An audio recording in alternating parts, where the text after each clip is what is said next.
নমস্কাৰ, মোৰ পেজলৈ সকলোকে স্বাগতম।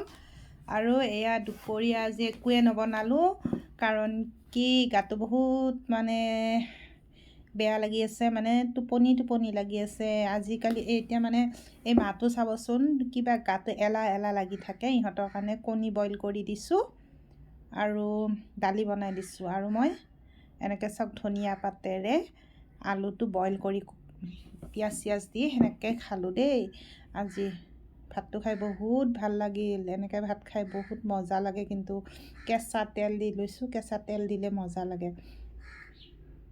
ঘিউ চিউ দি ভাল নাপাওঁ খাই, ল'ৰা ছোৱালীকেইটাক ঘিউ দি দিছোঁ, আৰু মই ঘিউ খাই ইমানো এটা ভাল নাপাওঁ। ইমান এটা নহয়, কেঁচা তেলটো চাবচোন, বইল বস্তুত চাব কেঁচা তেলটো যিমানখিনি ভাল লাগে সিমানখিনি কিন্তু